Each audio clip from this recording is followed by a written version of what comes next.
What's going on, everybody? We are back with Wodapalooza Qualifier number 2. It's the second qualifier from the first week, and I'm gonna bring back an oldie but a goodie format. It was back by popular demand.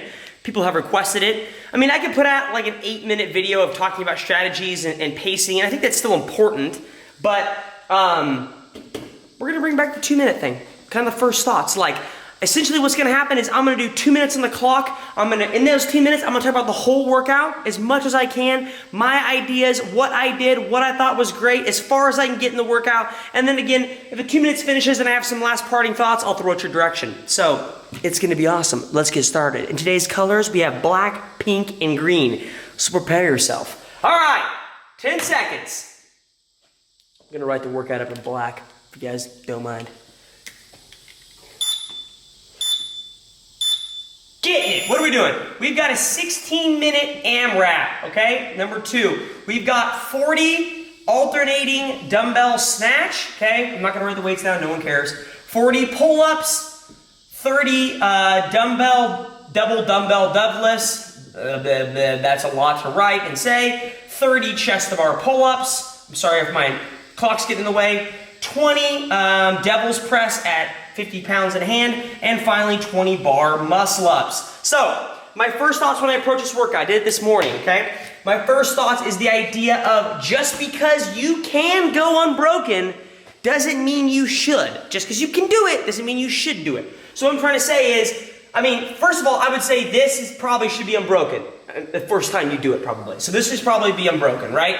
But my idea is just because you can do 40 pull-ups unbroken, which I'm sure a lot of you can, doesn't mean you should do 40 pull-ups unbroken. Because the problem is, this is gonna really obviously affect your chest bars. And then, so say you do 40 pull-ups unbroken. Oh, you're awesome, congratulations, I'll give you an award. But then, if you get your chest bars and you're so blown and your grip's so blown from the pull-ups that you literally have to do like 6 sets of 5, then maybe you probably should rethink the idea of going unbroken. Probably not a smart idea. So, next up is the idea of this double dumbbell deadlift right here. I would say this is kind of your rest. Like, you can't really, it's kind of like wall balls, like you can't go any faster. It's pretty much a one speed to it, and so treat it as kind of your rest. But the second part is, even though it is your rest, it still affects your grip because you don't want to let go of those dumbbells, like ever. I will say though, I didn't look up the standards before I did it. I stepped up. I think you might have to jump up, so I might have to redo it. So sorry about that. Anyways, the grunt of the workout, like the main part of the workout is this 20-20 right here. This is the workout. Like this, you need to give it your best, and this, you need to choose smart sets. How was that? That was pretty impressive, huh? I would probably claim, if I had to rank myself and give myself a score, I would probably say that's probably like a B- or a C+. In the past, 2 minutes was enough time to get through all of it. I think I spent too much time talking about some of these portions. So I will give some final parting thoughts. I'm gonna get better at these 2-minute ones. I probably spent too much time talking about the beginning. So parting thoughts is the idea, my parting thoughts are the idea that, like I mentioned, the workout is here. The workout is the devil's press. The workout is the bar muscle ups. Like, when Jake and I did it, we both thought that this whole portion right here, all the 40s and all the 30s, didn't really matter. Like, there wasn't, you still felt pretty good. Like, yeah, sure. I mean, did the double dumbbells deadlifts kind of suck? Absolutely. I mean, but it wasn't like you were like breathing heavy. But then by the time you get to like, 11 or 12 in the devil's press, that's when it really starts to suck, because it's a lot of press. You got to realize that, obviously for like alternating dumbbell snatch, it's not a whole lot of press out. Like, you're not a whole lot of like pulling and pressing, because it's an easy 50-pound. But then when you have 2 dumbbells in your hands for the devil's press, that's where your triceps start to be like, ooh, this kind of starts to suck. And then the sucky part is you take your crappy triceps that just did a 20 devil's press and take them into this, and the lockout's difficult. Like, it's a difficult portion.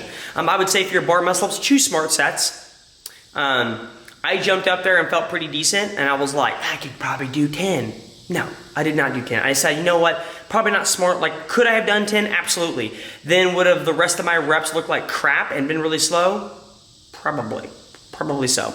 So, be smart, and then of course, if you happen to finish this and then get back to the beginning of the workout, it's just pretty much a hold on for dear life. Like, you just have to hold on. One thing I will mention, I did this morning.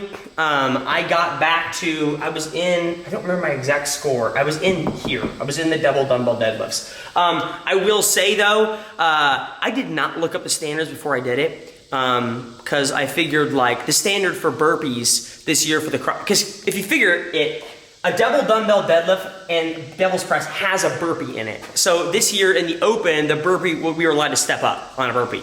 So I decided, I can step up on a double dumbbell deadlift and a devil's press. Now I don't step up on a devil's press because you obviously step into your swing, but for the double dumbbell deadlift, I decided, double dumbbell deadlift, I decided that it would lower my heart rate and allow me to kind of stay more calm if I stepped up on the deadlift and then stepped back.